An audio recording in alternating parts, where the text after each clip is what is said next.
What's going on, everybody? Rob here, aka Trans2323, and Michael Douglas. Hi. Okay, today is a big feat. Today is a big feat. We gotta clean the 125 koi tank. Dum dum dum. Those are some big honking koi in that tank. All right, you see this algae is actually pretty hard to scrub off of here. This is a 35 watt LED light.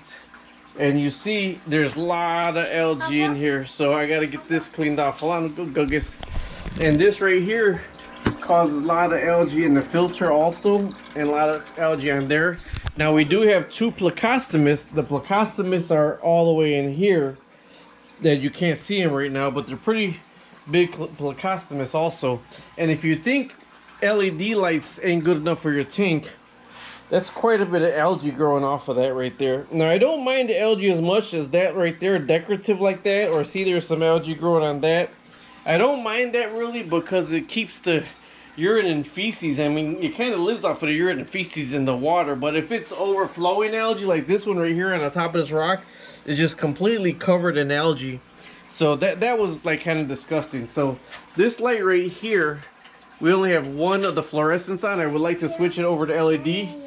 This is the big plecostomus and that one. But our mission for today is getting this off. Now these are fiberglass plates that I just put up here. So I'm going to shut the water off and take the fiberglass plates off.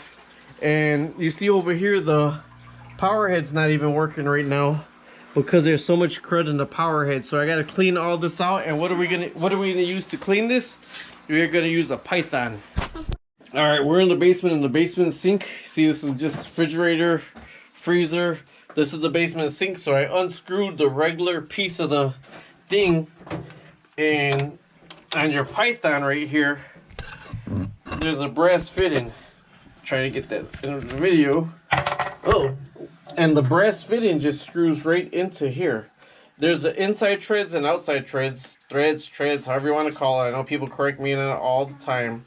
But it screws right on, and the Python can screw right onto here. So let me get this on right here, and then I'll be right with you. Oh man, okay, and this just screws right onto the brass fitting. Now we leave that brass fitting on there. This is got a pretty decent stream out of it, so we just leave that brass fitting on there since this is the basement sink. And then the Python screws onto this right here. Alright, now when the Python is on there, you tighten it up really good. Sometimes it loosens up right in here where you gotta tighten it up from the inside. But see, right here, you gotta, it'll free float like that. But if you push this up, that's what starts feeding the tank. But down like this is draining the tank. So before I start that, I splashed you, I'm sorry. Okay, so I wanted to show you this also on this Magnum 350. We got the Magnum 350s. I use under gravels and Magnum 350s on there. There's an under gravel on here. And there's a Magnum 350 on there. There's an under gravel on here. There's one up tube over here that I have to change the rock at the bottom of it. The stone. And this one has a power head on it. I prefer the power head, but it does get plugged up a lot. But I wanted to show you with the 350. That's why you got to keep them. Well, that's why I got to keep it clean. I got this light so close to it that the algae grows off of it. But as I said before, I really don't mind the kind of algae growing on it because the algae actually filters the water. It keeps the urine and the feces or whatever. It lives off of it. But there is a lot, so I am going to be cleaning it today. And you see, there's a lot of scrubbing, and sometimes, I mean, you really need a green scrubby to scrub this really good. So before I start draining the tank, I'm going to clean some of this around here, and then we'll start the Python draining it. Before you do all that, before it gets too low, right now I'm going to unplug the impeller, and this is going to get cleaned off because I'll show you this right here. This has so much dirt that it sucks up from even the under gravel filter. I'll show you right now if I can get it off. There you go. That's from the under gravel filter, so that completely comes apart and gets cleaned, but it's off right now, so I'm just going to let it hang in a tube. So I'm going to get a green scrubby and scrub all this down, but before I start draining it, I'm going to unplug that one. But right now I'm going to leave that one running, and you see it right now, like how much it is. But after I clean it out, you'll see the big difference. Alright, now on this, if you're reaching to the bottom, you could use one of these. And on the tops, I normally just use these because it's harder to... This really green algae, the dark green stuff, is really hard to come out. Isaiah, don't go all the way up there. We got the Plecostomus in here, but they get some of the lighter algae off, but they don't get the really dark green algae off. The stuff, some of it they miss, it just lives on there so much. So at the top I do use this. Look at, oh, I shut that off. Look at, because they broke that bottom part of the tool off by me. See, it's right there. So it can't get the water. So let me unplug that before I mess up the impeller. Okay, so, and believe it or not, whatever algae you miss, with a nice light like this, it will go back pretty dang fast.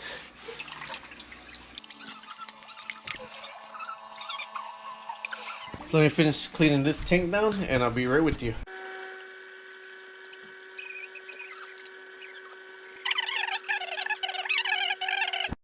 Alright, one good thing about with these 125s I got is they are in my basement, and it's an unfinished basement with the concrete floor. So if I spill water on it, it doesn't matter. So I'm going to take the Marineland 350 off next because everything's getting clean today. I'm taking this down. That's funny. I'm standing on a car battery trying to get down as far as I could go because that's where I charge my batteries at. But I'm noticing I still got a lot more ways to go on the bottom. So I'm going to go ahead and get down there and get some more, and then I'm going to take the Marineland 350 off. Alright, so I got the bucket to make the 350 lighter. I know it's going to go over the tank, but I'm cleaning it anyways. Put the filters inside of here. And people think I'm crazy also, but I rinse those out. I rinse them really good and spray them out. Hit it against the... You see how I do it. I reuse them a couple times. Now I can take the 350 off. Some water in your 350, so watch it when you lift it up. You don't want to spill all that on you. Show you the top of the 350. All that goo gob's in there. So we're going to clean that out, take that all apart, and clean that out today too. But right now I'm going to turn on the cold water over here. That's the cold water. And then with that on, it's going to start cleaning out. Or you hear it gurgling already? Here's the other part of the python. You see it filling up? It's sucking water out the python. So you get this and you get it to the bottom of your tanks, and this you move it around because this is what cleans the gravel in your tank. Papa? Yes, Gugus. Can I get all the rocks? Yep, I'm getting all the rocks. We're cleaning up all the rocks. Trying to see if I can find one spot that got a lot of dirt. But see, there's not a lot of dirt like some of the other stuff has. There's not a lot of dirt in this one. That's my 3-year-old grandson. His name's Isaiah, but I call him Gugus. Python do his job and get some of the water out. But I'm gonna start in the water that's over here that is draining down right now. I'm gonna start cleaning the filter out in this water. The bio wheels, they say you should never touch anything, but it doesn't bother me as long as I get some of the algae off, because I have tons of algae all the time. So as long as I get some of the algae off, I'm happy. And I got a bucket around here somewhere where I put the filters in. So I normally just dump the filters here, right here. There's the filters. I normally put everything I clean back in the tank after I dump it out, but right now I'm just getting this part of it cleaned out. There it goes. It was plugged up, had a leak in there from all my plants. Now this is just straight cold water that I'm draining the tank with. And then with it like that, then I just start cleaning everything else out. When it gets down a little bit lower, I'll go ahead and I'll clean this because you don't want this cord inside the water. But you see there's like live plant growing out here right there. There's a plant, live plant growing out. So I'm gonna get as much of that off as I can. 350, you can pull all the center piece out. There's your impeller right there. That's just the tank water that's in there. Now if you want to pull this out, this actually comes apart also. There's your impeller right there. I'm gonna take that out. I'm gonna clean it off.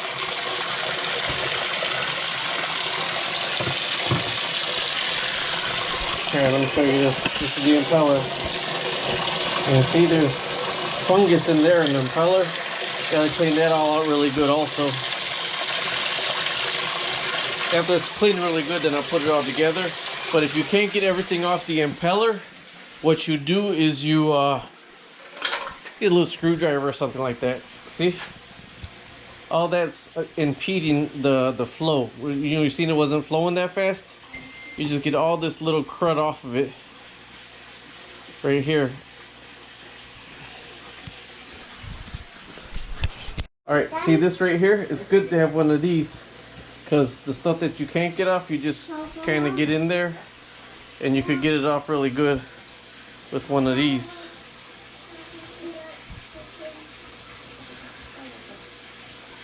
See? And clean it off right there. And just get as much of this off as you can to get your pressure back to the original of what your impeller was. So I'm going to go ahead and clean this off really good and then go on to the next step. So this is what's left. The impeller itself, I mean the main part of the filter itself. And this right here, probably get the same green scrubby that I scrubbed the, don't get the whole wire in there. And I'll get the green scrubby and scrub this out really good with the green scrubby. See, I'm pulling it off right here. Alright, so I got the regular green scrub pad. I'm going to clean this down as best I can with the green scrub. Now all that water is half sink water and half water from the, half sink water and half water from the tanks, because as I'm doing all this, the tank is still draining. So I'm trying to get this done. You're going to see the difference when I get out this 350. Now with that impeller, you got to be really careful with that impeller, because if you drop it and detach that magnet, it's not going to work. As I'm cleaning piece by piece, there's all the pieces right there. And then if you see I'm cleaning, the tank's still going down right there. I still got the impeller to clean right there. And since it's going that low, I'm going to change the air stone over there also. But as that's going, I'm going to show you the next thing I'm going to clean out. And you'll be like, oh, you're supposed to replace those. And yes, you can replace them. I never replace them all at once. But these are the filters. Bum, bum, bum. So I just drop them in. This is my basement sink. This is just for me working on anything. My wife don't let me use her sink. She has her own laundry room sink. So that, if you watch that video how I made that.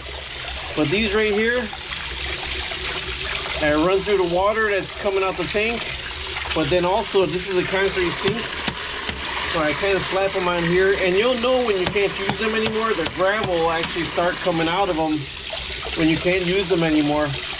And some people say to run them through really hot water, and once in a while I will, and they say it reactivates the carbon. But even if, in my eyes, I've been having fish tanks since I was a little kid. They say, well, you can reactivate the carbon if you put it in boiling water. Well, you know what? Carbon is like a little rock also. Like it would be, I venture to say, I've had outdoor tanks with, what is that stuff? Lava rock. And even though the carbon is not being used as carbon, it generates like a biofilter effect on it also. So now they say, oh, well, you're not supposed to clean it like this with the biofilter. Well, I still got the undergravel filter with all the bacteria in the undergravel filter. So I'm kind of changing the ecology in the tank. But with this big 125, and there's still going to be, heck, at least I say 40 gallons of water in it. I'm changing the ecology some, but for one, koi are very healthy and sturdy, and for two, this is how I do it. See, look at this filter. It's looking pretty good, and I just do it till the water starts coming through clean, and the water's not coming through bad anymore. You bang it, and it's clear water coming out, and then I move on to the next filter. I don't replace all the filters at once, but you can see when they start needing to be replaced. These are like fresh filters. Then this is the older one. Then this is the oldest one. So you know when it's time to replace the filters. So sometimes also if you got really delicate fish, when I redo the filters like that, I wouldn't do them all at once. I would do like 2 at a time and leave 2 in there. Then the next time rotate 2 of them out and put 2 in there. Or, you know, today I'm draining the tank, you know, as much as I could before they go crazy, because I don't want them to mess up their fins. But sometimes in between changings, before I drain this all the way down or whatever, I'll go ahead and just clean out the filters themselves, do the same thing, bang them all out, clean them all out, and put those in the back of the 350, or just clean out the 350, and then I'll hold off on a tank change. But right now it's doing the whole thing because I haven't done a good cleaning in a while. But I cleaned out all the filters.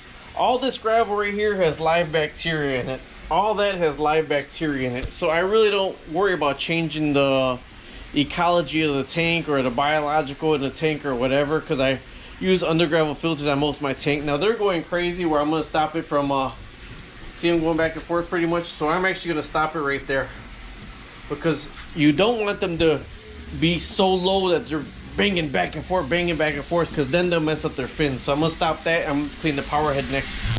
Now I take it out the water, so you do hear it gurgling, but the power head is completely plugged up also, so this comes apart also.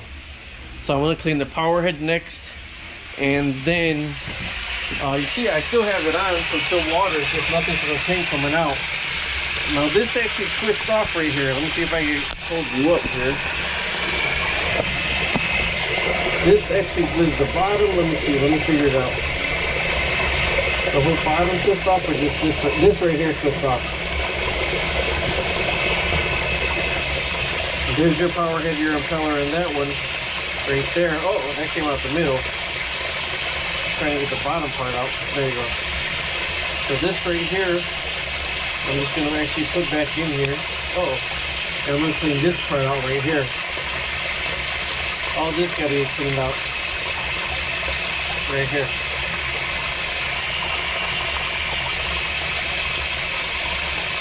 So I got to get the little orange thing to start cleaning all this out right here. Alright, so with this right here, that's why I have this right here to get in here and clean all this out. I normally do it over the sink. I just came here with better light for you to see it. That's why I keep this to clean all this out really good, and I have water flowing from the top when I do it.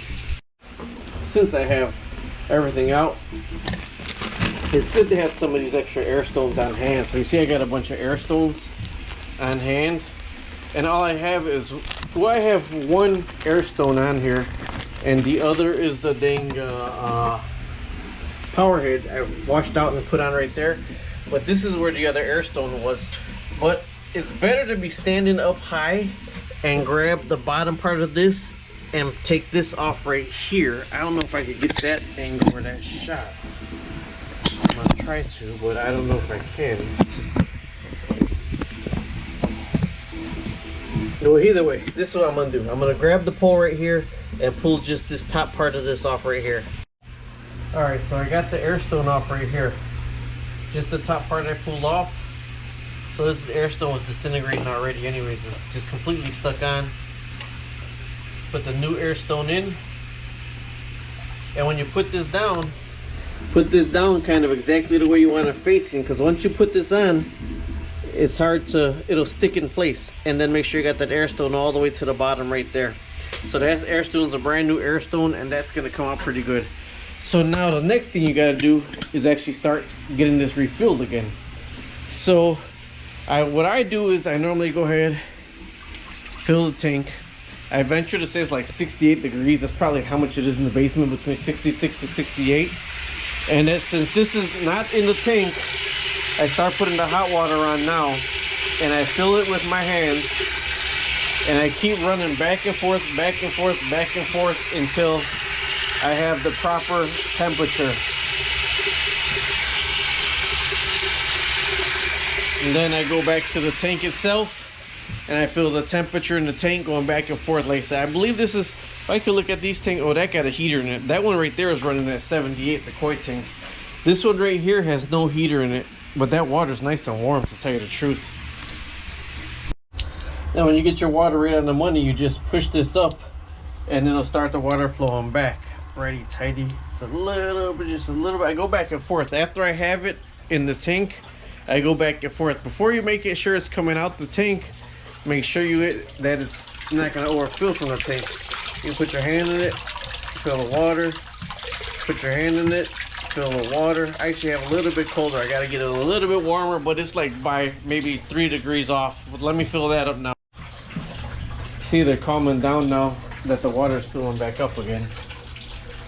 This one right here, the other side was spazzing out a whole lot. So you can tell on the other side of his fin.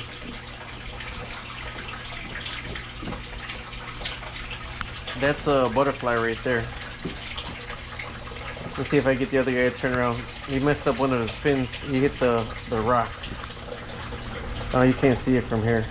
Right there, that little fin right there. And right in the middle of his body, he hit the rock. So that's why I try not to drain it all the way. People are like, oh, you could drain it more than that. Well, I just drain it to the part where they start to spaz out a little bit. And then after that, I don't want them to, you know, get hurt while I'm draining the tank. So that's why I stopped.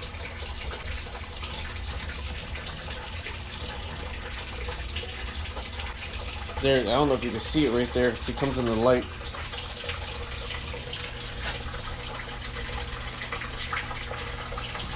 It's a little white fin that he damaged. So, alright, let me finish filling this, and I guess I'll put it back together. Okay, so I keep this tank I made with like the stand with like, I think it was 16 10-foot or 16 8-foot 2x4s is what it took. And you see they're doubled up. One of the studs in the back goes from the floor to the top of this, and the stud in the front is what keeps it. That's the real support, the half studs in the front from keep it crunching, this one and that one crunching in on each other. I got via the internet, there's how I made that stand right there. These guys right here, those are Hawaiian gold tilapia that I put in with him. So this guy right here, I've seen one 3-foot, just shy of 3-foot paku inside of 125. I just seen it. It was amazing. But yeah, the other one I seen, he couldn't turn around and he was 18 years old. So I finally went to the Ohio Fish Rescue. So you can see that video on Ohio Fish Rescue. Now you see, doing a 125, you need to plan for it because it does take a while. You see I'm still here with it, and I haven't even cleaned the top plates to it yet, and I haven't put the filter together yet. So it does take a while to fill the 125. And why you gotta watch when you're draining and filling is because I had somebody stop by when I was draining this tank one time, and man, I was just talking with them, and I forgot all about it.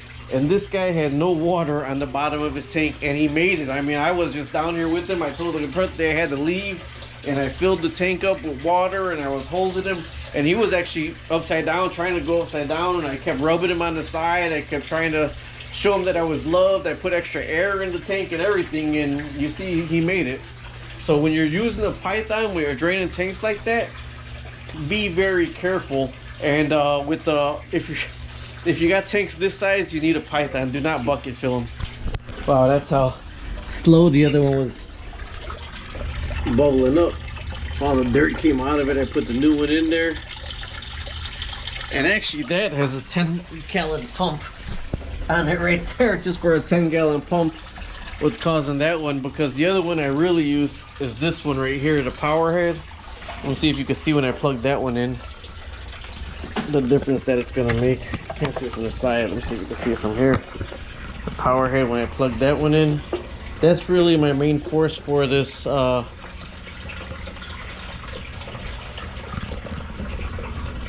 that's my main force for this tank right there for the under gravel. It's pretty cool. Watch this. Boom, boom, boom, boom, boom.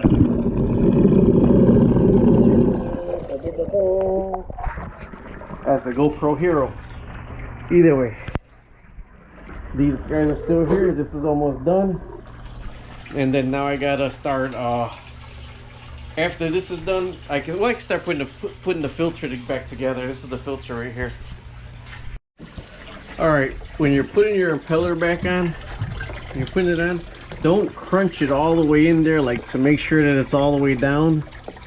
Because if you do that, the magnet might not be set right or whatever. So when you put your impeller in there, you fill it and then just put it down a little bit by little. This got to be all the way in, and put it little by little till it sets. Don't crunch it all the way down. And then this right here can go on after that. I gotta get over there to fill it up. I mean, to stop it from filling up right now. And don't crunch this down too much. Now this got to go further than that. It sits in there, but I push it down and then just a little bit. You don't, if it's too tight, it might not spin right. And then another thing that you have to have by you is have a cup with you, because you don't run that dry. You fill that up with water. So you don't run it dry. You have to have it filled up with water before you plug that sucker in. And you see the water coming out the bottom now? That's how you know that it's filled up with water. Just make sure that's filled up with water before you run it. Okay, then I have a cup of water standing by with me. But if I plug that one in, it should start filling up. Get the cord out the water, of course. And plug that one in right now. You're gonna hear it like that. You know, it's gonna be trying to get the water in it. See, hear it?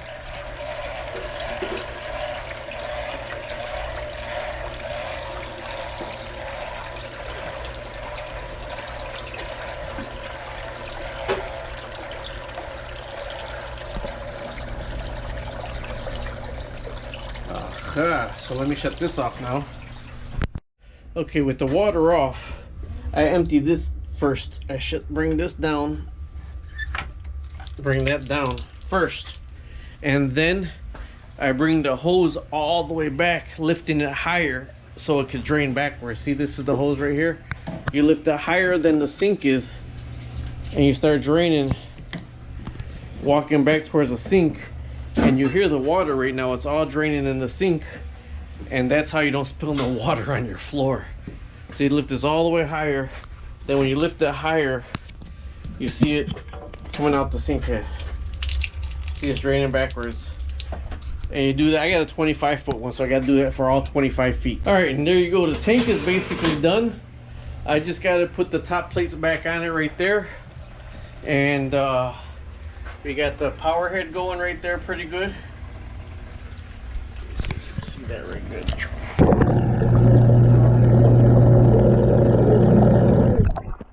We got this one running really good right here. We got the other over here. And then we got the fish. That's the one that spazzed out a little bit. But the fish over here. And those koi are getting pretty big for the 125. Really fat, but this is my wife's tank. I was gonna give her a pond and she don't want the pond. So this tank is done. I just gotta do the plates, and that's cleaning a 125 koi tank. I'm gonna probably put some water in that tank and that tank, but stay tuned because this is the next tank that I'm gonna have to clean over here. And this is the crayfish tank, the marble crayfish tank. There's an algae eater, a Chinese algae eater. Those things actually get really big, believe it or not. There's the marble crayfish, and there are a ton of marble crayfish in this tank. And there's a mixture, a hybrid of, look at that little guy swim. There's that's a hybrid mosquito fish guppy right there. See the tail? That's a hybrid mosquito fish guppy. Here's a albino algae eater. There's a large, but this tank right here, see how low it is? That's how much water needs to be put in it. And this tank right here, filtration, is I got the biofilter down there, the little biofilter running full speed. And I have this little filter right here. Alright, so let me get going. That's going to just be topped off today. Then tomorrow's another day. Talk to you later. Bye-bye.